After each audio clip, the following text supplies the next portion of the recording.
sijui namtambua nani kama Mwokozi, but as for me in my house, you know namtambua Yesu Kristo. Ndani ya GGV FM MC, bringing us to 3:32 p.m. East African time. Shout out to Carol, massive thank you so much, Carol. I'm Msupa K. So don't just go for the looks, don't just go for the money. Yes. But with a lot of intentionality, scrutinize. Yes. Nani huyu? Kabisa. Like the way angalia character. Angalia character. Yeah. Like the way to do it shall be scrutinizing our governors. Yeah, exactly. Tujue nani anafaa kupatiwa hiki kiti. Na nani ataongoza account ya Meru.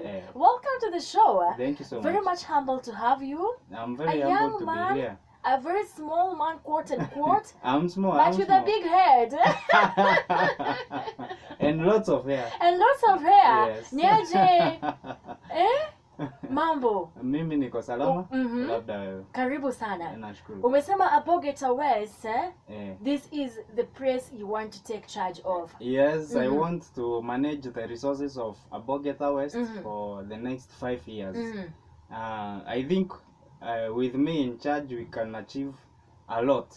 Yeah, among the mwananchi wa kawaida. Yes. Yeah. Bila shaka. Mpenzi msikilizaji, the person who's speaking to us is none other than Mr. Mwenda. Atakuwa tuambie zaidi kumhusu. He used to be, or are you still a musician ama uliachana hiyo story? You see, music is something that is inside me. I cannot just throw it away. So I'm a musician in heart, I'm a musician in spirit, and I'm also a manager, so both have been with me at both will stay. Yes. Yeah. All right. So I want us to take a break, then we come back to kujua zaidi mazimio ya kwako and probably what really moved you, because manze naambiwa huku nje independent candidates wanauma nje vibaya sana. Unajua kura haijapigwa, so tuache kujijazia. But I'm being told for ground mamo is difficult sana, and you're here to really inspire the young person and to also tell us what exactly is going on kwa ground. Okay. Okay, so my question is, mpenzi msikilizaji, you being the mwananchi ambao utapiga kura, huyu jamaa yuko hapa, independent candidates wengi wako pale nje, do you think most of them are going to get this thing ama they are just joking quote and quote? Na pia unaweza kutuambia kama wakikuja huko chini kwetu wanakuja na kakitu, because out here naambiwa Msupa kama una kakitu ni vigumu kidogo. Wanakamna kakitu ama itakuwa vipi? And these people that are coming in terms of independent candidates, wako sawa, wanafaa ama hawa tu ni watu wa kujoinade? Unajua vile wasemanga basi jaza inakuwa namna gani? He is in the building, one of the best from Meru County, Abogeta West ward, na yuko hapa kuweza kutuambia zaidi. Sio mwisho is coming your way by Kambua featuring Benachi. Alright, so now and Msupa K alongside Mheshimiwa to be is in the building. We'd like to get to know you more and more, and welcome back to the show. Someone is already saying Msupa K, my to be MCA Karibu in the building. Nashukuru sana. Karibu, so tell us, who are you, and probably tuambie mpaka ile primary school ulisomea. Sasa tukujue kabisa. We want to relate with you. Na pia kama uli struggle, did you ever go to school without shoes? Because sisi hatupati watu wenye wamekuwa, atupewe. And I'm just joking. Welcome. Yes. Hapo kwa primary school, wacha nianzia na kuzaliwa. Yes. Nilizaliwa 1995 July. Allah. That means I'm approaching 27 years. Yeah. After that I attended Edinburgh Primary School and Edinburgh Mogeni. Then familia yetu ilikuwa na what we were just discussing there, toxic relationships between my mother and father. Yes. So kuna mzee fulani alikuwa anaitwa Mr. Francis Nyamo. Alikuwa na private school. Yes. He approached my father, akamwambia huyu kijana ako na akili, wacha akuje hii shule nitampea scholarship. That's how I left Edinburgh Primary School, nikaenda Kilangari Achievers Academy, nikasomeshwa pale, nikafanya KCPE, nikaongoza our district. Wow. Nikaitwa Mangu na Nkobo High School. Then Mangu of course singeweza because of financial constraints. Of course, yeah. So na kukuwa na social media nilie kama saa hivi vile mtu anafanya. Yeah. So I joined Nkobo High School in 2009. Nikaondoka Nkobo High School 2012. Nikaenda Karatina University. All in all, what I wanted, what I've always wanted all my life ni to make a difference in the living standards of people. So hata pale university nilienda kufanya degree inaitwa project planning and management. Wow. That is a degree that basically deals in drafting and planning about development projects. Yes. Hiyo ndio kitu nilifanya campus. Nika graduate 2017 December. And here I am. And here you are. Yeah. Maybe I want to take you back kidogo when you were being raised, umesema ya kwamba you were raised in a toxic family or something like that. Yeah. Tuambie tu taswira ilikuwa vipi pale nyumbani that became so unbearable for you to even go on with your life or affected you in one way or the other. Hapo. Wacha niseme, I have never spent a full year with my mother.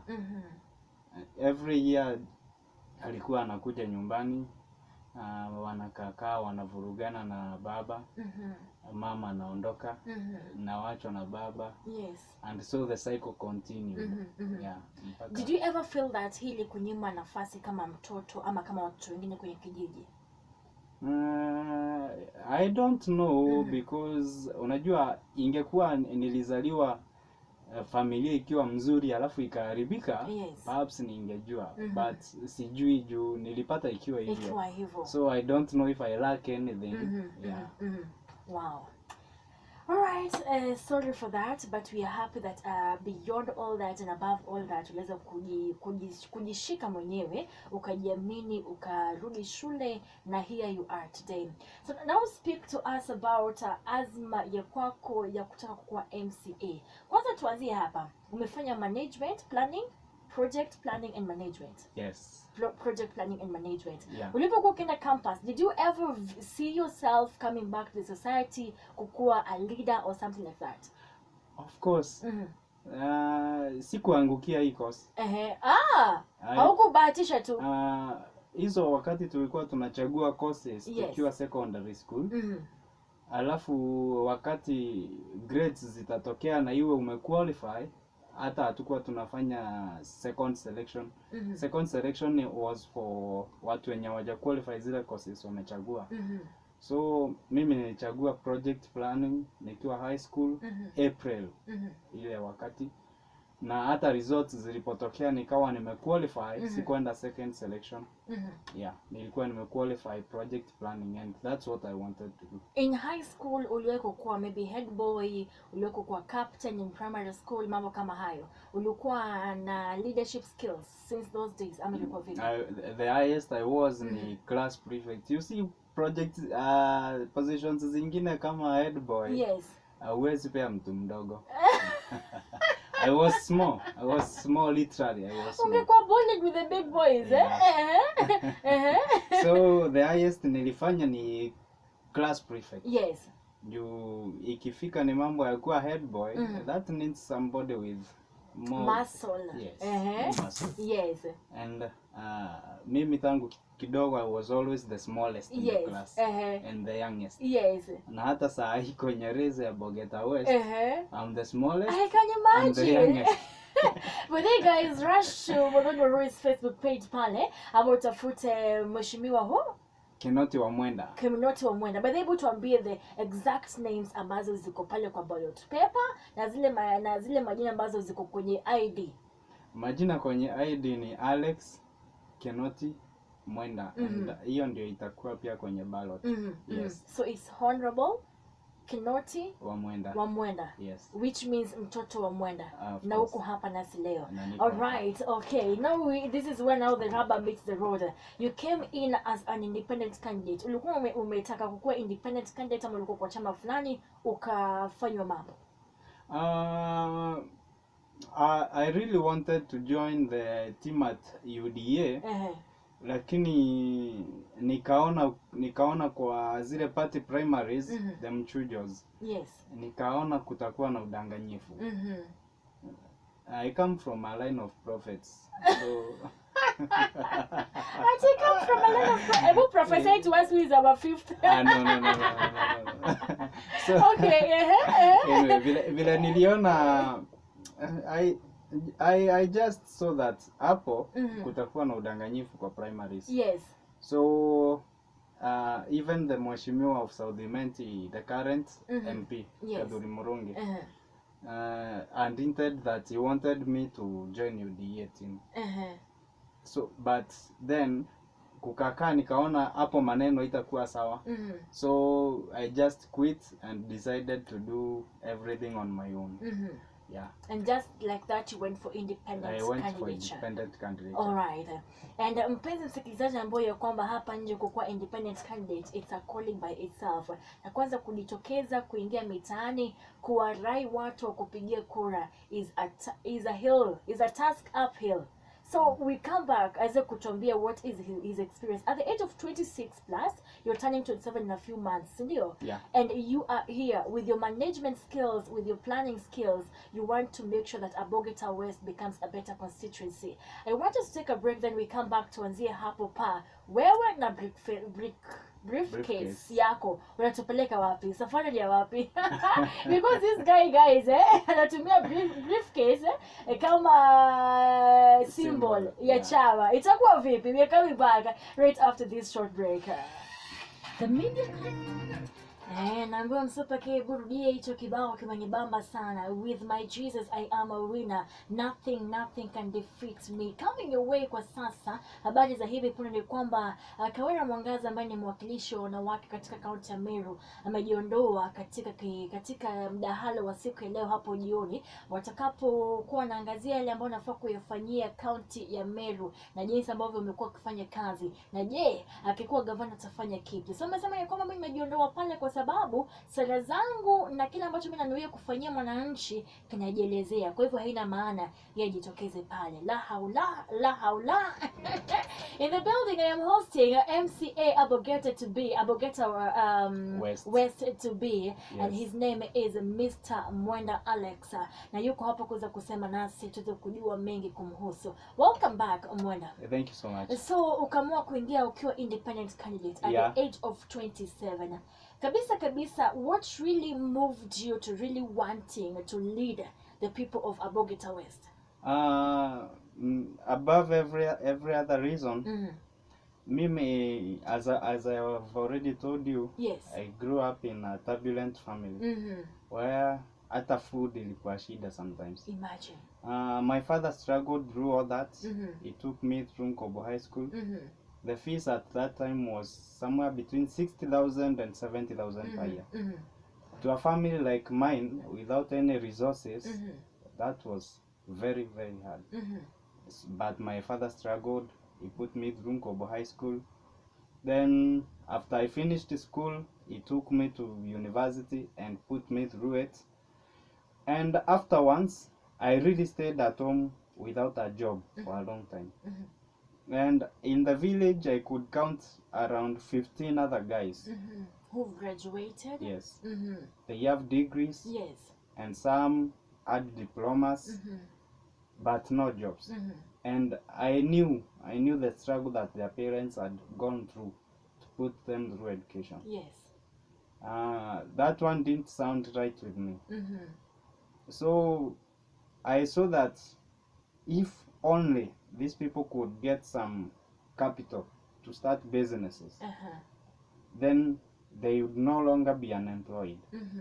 And perhaps they could even ease the burden on their parents. Yes. That's the main reason that I ventured into politics. So that I can look out for other kids like me from poor families, and also the parents from poor families. Yes. Yeah. Unajua tukizungumza kuhusu Abogeta West Ward, kuna mtu anajiuliza Abogeta West Ward inahusisha vijiji vingapi ama inahusisha centers kama zipi na zipi na zipi? Please, if you can take us through. Abogeta West is ni upande wa South Imenti. It's the ward that borders the Mount Kenya forest. Hapo kwa msitu we have areas like Morongorone, Uh-huh. Kionyo, Kidhorine, Menoe, Edhimbari, Kidhaene, some parts of Ndagene. Yes. Then there is the lower part, which includes Machikene, Ngongo, Osima, Bugwe. Yeah. Surprisingly, I have been to Igandene, I have been to Morongorone, I have been to Ndagene, I have also been to Machikene, Oh, that's nimefika nice. Menoe, nimefika Kedhorine, nimefika Yes. Kedhorine. And definitely I know ya kwamba maeneo kama haya yanahitaji mtu ambaye anaelewa kabisa kwa ground kuna mambo kama yepi inafanyika pale. Kuna wazee wamesimama dhidi na wewe ama uko tu pale peke yako? As in, what do you ask? Are there people competing with me, especially wazee sasa wale ambao wamekolea pale, wako na mashamba, wako wamejenga maduka, wamejenga soko, mambo kama hayo? Kuna wazee wanatafuta cheo. But the main competition inatokana kwa DMK, who is the incumbent, and there is Kimathi Tirum. Kimathi is a bit old, lakini uzee sio ugonjwa. We will also be old someday. Lakini mtu anauliza hapa nje, wewe kijana hatauna, you don't have respect, hauna heshima ya mzee vipi? Hata huogopi mvi kwenye nywele ama namna gani? Hapana, unajua in leadership it's not about respect. It's about making the lives of people better. And I've looked at the policies zenye my two competitors are offering. And I can actually say that sioni zikisaidia mwananchi wa kawaida. That's the reason nimeamua kusimama. Sawa, we are taking a break. Tukikuja kuangazia kwa nini huyu kijana anataka kukosea wazee heshima akitafuta kiti pia. Kuna wazee ambao wamekolea pale. Msupa K ndani ya Praise the Lord. We're coming back after this short break. Lakini kwa ground watu mnapendeka kitu sana yaani mnataka tu vitu, hamtaki Roho Mtakatifu nyinyi mnataka Roho Mtakatifu. I don't know what's going on to Kenyans today. Yaani without pesa, without money, it is so difficult to move a Kenyan citizen. Guy, si tutauza mpaka birthright. Anyways, a good evening. It is 27 minutes past 4 p.m. East African time. Super K, and this is GGV FM. Tarehe 23 mwezi wa 5, the year 2022. Na habari ambayo inakuja kwetu kwa sasa ni kwamba gavana wa Meru to be, ama gavana mtarajiwa wa kaunti ya Meru, Kawera Mwangaza, ambaye alikuwa amepokea mwaliko kulingana na the Media Council of Kenya, the Meru chapter. Wanasema walikuwa wamempatia mwaliko aingie pale akuwe mojawapo wa magavana ama mojawapo watu ambao wataweza kujiwasilisha na kujitetea kwa wananchi. But yeye amesema, mimi by the way, my work is speaking for itself. Besides, I didn't receive any invitation. After all, these guys don't even have a manifesto to speak about. Kwa hivyo yangu ikae tu hivyo, saki wakuja waniibie. Nawe kama MCA mtarajiwa, mtu ambaye anategemewa na jamii kuweza kuwasilisha maombi ya wananchi kwa bunge la county. Unaona vipi hapa? I think Kawera had some personal reasons za kukataa that debate. Because the points that she has given, you see, this is politics. There are some who will say that the points are very valid, and there are some who will say that they are mere excuses. So it depends on who is looking. Do you feel like hapa sasa amepatia wapinzani wake ruhusa ya kumkanyaga sasa? That is a sword that cuts two ways. Because jinsi alivyosema, that debate could have given our opponents some margin on which to attack her. So yeye kukataa kwenda kwa debate, that means pia opponents wake wamekosa materials za kumpinga nazo. Naye Kawera pia on the other hand, Kawira amekosa platform nzuri sana ya kutuonyesha how she can be better than them. Yeah. Imagine mwanamke peke yake, hapa kuna Kirito Murungi, hapa kuna Lentori na Kawira Mwangaza. Sasa amejitoa, ameachia Lentori na Honorable Kirito Murungi, itakuwa vipi? Anasema I will not attend the Meru governors debate because I have not received official invitation from the debate organizers. And debate ameweka quote and quote. Kwa hivyo debate si eti ni debate kabisa. Iko na vitu ambavyo iko chini yake. Kawira Mwangaza. Na watu wakasema hivi, I have also made a decision to skip the debate because my scorecard is speaking for itself. The votes are with the people on the ground. Okay. Alafu amesema consequently I'm not going to waste my time there. Alafu amesema hivi, I launched my manifesto long time ago. Therefore I don't have time to rebroadcast myself. And number 5, it is a trap by my competitors who have nothing to show in terms of development. Tukutane kwa ground. #Governor ni mama. Alright, maamuzi ameyafanya mwenyewe, hatuna la kufanya basi. Si ni kweli? We move on with what is thinning us. What is thinning us is Abogeta West. Kuna Igandene, kuna Murungurune, kuna Ndagene, kuna Kithirone, kuna Kionyo, kuna Ngongo, kuna Machikene na kuna Menoe. Hebu sasa tueleze ndugu yangu, umesema ya kwamba pale kuna wazee. And of course people are asking, kwani hata uogopi? Heshima ya wazee umepeleka wapi? Wacha niseme heshima ya wazee ninayo. Yes. Ila ninachoona ni kwamba wale wazee ambao wanatafuta kile kiti hawajui nini haswa kinafaa kufanywa ili maisha ya mwananchi yawe mema. Yes. Ningezungumza kuwahusu ila that will not be ethical. Yes. So wacha niseme hawana ile developmental mind. Yes. Ya kuona nini mwananchi anahitaji haswa. You see, they are focusing so much on looking very elite. Hadi wanasahau the core needs of the mwananchi. Yes. Yule mwananchi ako pale kwa ground, yule mama aliye pale kwa ground, Abogeta West is really developed. Hauwezi ukaicompare na most of the other parts of Meru County. Abogeta West iko fairly developed. Mko na mafactory pale? Yes. Mko na soko nzuri? Yes. Stima imefika mashinani? Yes. Mashule yapo? Sana kwa wingi. Kuna police station zipo? Police station na police post. Yeah. Let's say tuko fairly developed because mahali tunahitaji soko. Kuna soko zina exist bado. Of course some needs vitu ndogo kama kuwa fenced around, kama kuwa paved. Yes, things like those. So that is just basic infrastructural needs. Na unajua maendeleo sio upande wa infrastructure peke yake. Maendeleo is actually two-sided. There is what we call infrastructural development, na hiyo ndio wananchi wengi wanajua na pia viongozi wengi hiyo ndio wanajua. And then there is welfare development. Welfare is what is basically developing the people. Hiyo ndio watu wengi they never look at it that way. Wengi wanakuja wanatengeneza barabara, wanatengeneza soko, wanatengeneza shule, but no one really asks themselves, hawa watu ninaotengenezea soko maisha yao iko aje?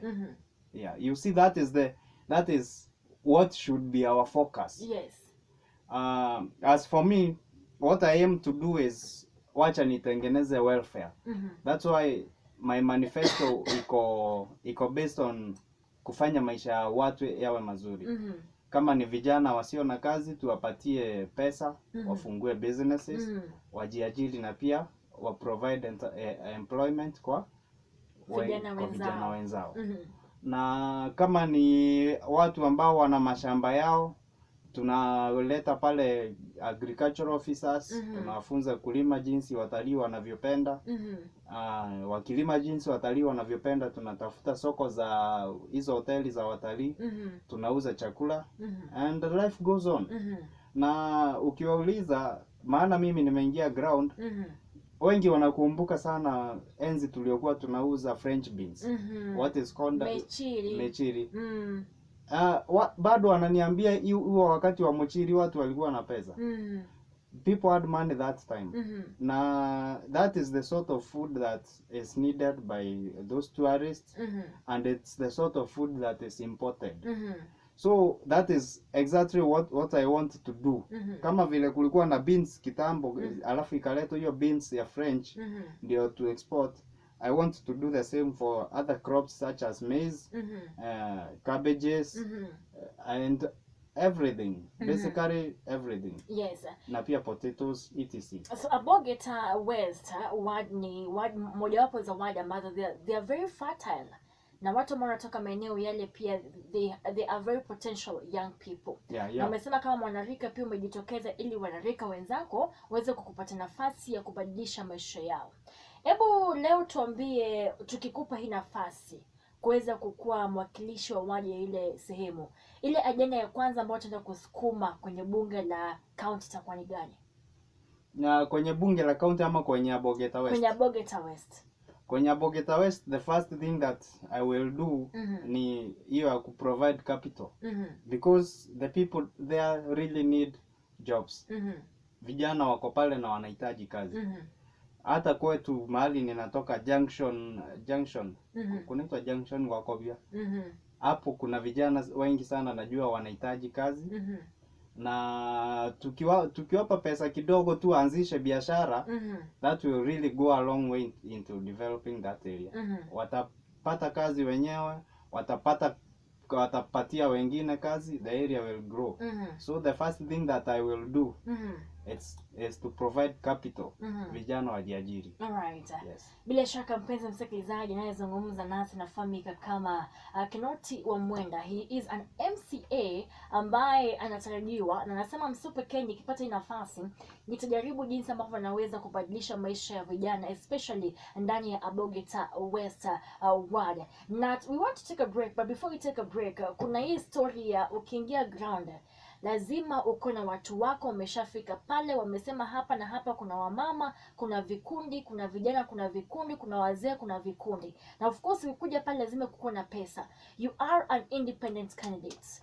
Wewe ni mtu ambaye labda kimfuko kabisa tungependa kujua uko namna gani, na ukifika pale changamoto, especially with the toxicated, lazima utupate kitu, lazima tupate chai, lazima kama vijana tukunywe kitu before tuongeleshe. Je, unapata crowd ama unangangana?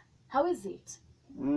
You see, anyone who has ever gone to war will tell you that a good warrior really knows his strengths. And you don't fight, you don't compete based on your weaknesses. Utashindwa. So as a good warrior, I know that my strength is in my mind and my mouth. And my weakness is in money. So there is no way I will compete on the basis of money. I compete on the basis of mind and mouth. Because I really know that among all those guys who are in the competition, there is no one with the ideas that I am bringing. Tumeshinda,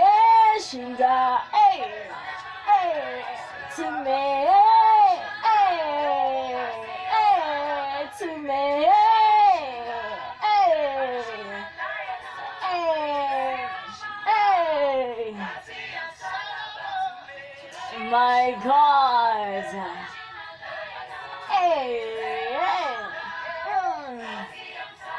My goodness, don't I love this duo. Niliwaambia tukipata wengine tu wawili kama Eunice Njeri and Godwill Babete, Tanzania tunawachapa 0. If you know what I mean. Thank you so much for tuning in.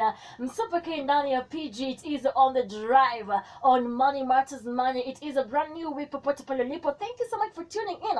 It is the #1 gospel music station at 4:46 p.m. the 23rd day of the month of May, the year 2022. Gubernatorial of Meru County debate is about to start, but Kawera Mwangaza ameamua kujump, ameamua kuruka. Sijui kama kwa Kevo, Peter, Brayo or what. But anyways, wale ambao wapo sijui watasema nini. We have Kirito Muronge and Lentore. We are also waiting to see ni yepi ambayo umeweza kufanya. Remember, Kirito Muronge na Lentore huwa hawapatani. Na Kawena Mwangaza pia huwa hawapatani. So I am really wondering how the debate is gonna go down. But anyway, hebu tungoje, tusitafsiri mambo. Tusubirie tu. Joining us is the amazing gentleman. His name is Alex Mwenda, ambaye pia nasimamia kiti cha MCA Abogeta West, au sio? Yes. Na nasema Msupa kama hauna nguvu kwa hii direction, you don't go fighting in that line. You Right. Look for where your strength is at. That is where you attack the most. Someone is saying Msupa we're listening to MCM dogo, quote unquote. At the age of 26, yeah, turning 27 in a few months, mkaona kabisa uwanie kiti hiki. Yeah. You are an independent candidate. Yes. Mfuko wise, you're not blessed. Lakini Yeah. with intellect and what you want to do and with a mouth, which you said, you have a leeway to go with. Hebu niambie, wazee wanaposimama, unapoita kikundi cha wazee cha wamama, what do you tell them? How do you start off the Ebu assume sisi ni wamama na sisi ni wazee. Ebu anza kutuzia sera zako sasa. Mimi kwanza ni kujibu, siiti kikundi cha wazee ama wakina mama. Wanakuita. Wao ndio wananiita. Wow. I like it. Yeah, because nikiamua kuwaita wataniuliza umetuitia nini? Nini uko nacho? And you know when jinsi jinsi society yetu ilivyotengenezwa, when people see politicians, they think of manifest. That is true. Not what policies they are going to come with, not anything else. Manifest. So for me, what I do, I basically wait for those groups to call me. Then after that, I go and share with them what I have. What if they take too long? So you will postpone going for your meetings, you will postpone kuza sera mpaka wakuite ama vipi? No. I do one-on-one meetings. Naenda natembelea mtu nyumbani kwake. Namwambia mimi ndio Kinoti wa Mwenda. Mimi ndio nataka kiti MCA. Nataka kufanya ABCD. Yes. Wow, I like that. So maybe tueleze. Let's say for example, jinsi ambavyo umesema ya kwamba watu kana mwanasiasa ama politician, the first thing is money. Do you feel like this is hindering policy makers like yourself and other young people who want to venture into politics from doing what they want to do? Of course, of course, and this is what has largely kept our country behind. Because at the end of it, all the leaders we get have money, but they have little of mind. They don't have good brains, but they have good pockets. Those are the people who end up in power. It's the main reason that the Kenya is basically stagnant. The development of Kenya has stagnated. The rich are getting richer, and the poor are getting poorer. Yeah. Wow. We have a lot of young people ambao wamejitokeza wakisema independent candidates, they want to vie for this seat, but most of them are just mtu kiangalia hivi kabisa nasema huyu by the way ako tu hapa kusukuma watu na kufanya vipi na kusaidia watu kusonga mbele. Do you think that young people, before we venture into politics, kuna mikakati ambayo tunafaa kuangalia na tunafaa kujipatia maybe malengo na maazimio ya kufanyia watu na kuweza kujitokeza pale nje kwanza? I don't really agree with you on that, because most of the people I know who are running as independent candidates are even more serious than those with parties. The only difference is the pockets. I told you that I knew that if I went for an UDA ticket, I would be rigged out. That is because basically I knew that I was competing with people with money, with the resources to bribe off those who would be entering the what was that? The runoffs. Yes, the runoffs. And that is basically what happened. There were other candidates in the race too who are rigged out. Ballot boxes zilikuwa zinaokotwa huko Kionyo, everywhere with those papers. For somebody like me, ningeingia kwa hiyo race, hata singejua ningeshindwa vipi, lakini ningeshindwa tu. Because the runoffs at the parties are never transparent. they go for the highest bidder. Yes. So wewe ombi lako kwa wananchi ni kwamba wajaribu kusikiliza kile ambacho mwanasiasa ama mwaniaji ako nacho, tusikose kuangalia tu chama peke yake. What are you trying to say? Mimi chenye naambia mwananchi, yes, kwanza sikiliza mtu kitu ambacho anasema atakufanyia. Then fikiria ikiwa hicho kitu ndicho wewe unahitaji. And then look at how workable is it. Yes. Mtu akija kuambia atatafutia watoto wote kwa kijiji yenu kazi, jiulize, nimeambiwa hii kitu tena? Yes. Mara ngapi? Mara mingi. Imewahi fanyika tena? Hapana. Then start thinking. Tumia akili. Yeah. Okay. Maybe jambo la mwisho tunapomalizia, kuna mtu ambaye anasema buliza huyu mheshimiwa, kwa ground mambo kwa ngumu sana. What keeps you going? What keeps motivating you? But have you ever gotten out to a place you went there to speak to people, umejikusanya tayari, lakini walipojua ya kwamba hauna kitu ya kupatia wakakataa kabisa kusikiliza? Not really, lakini nikiwa kwa ground one day, yes, nilienda kuzungumza na vijana fulani hapo. Na ni stage ya bodaboda. There were bodaboda guys and there were other youth pia. Vile nilienda kuzungumza nao, mmoja akaniuliza, wapi pesa tukule ukituambia hiyo mambo yako? I went straight to the point. I am not a liar. So nikamwambia vizuri, mimi sina pesa, lakini nina ideas ambazo tukiimplement sote tutakuwa na maisha bora.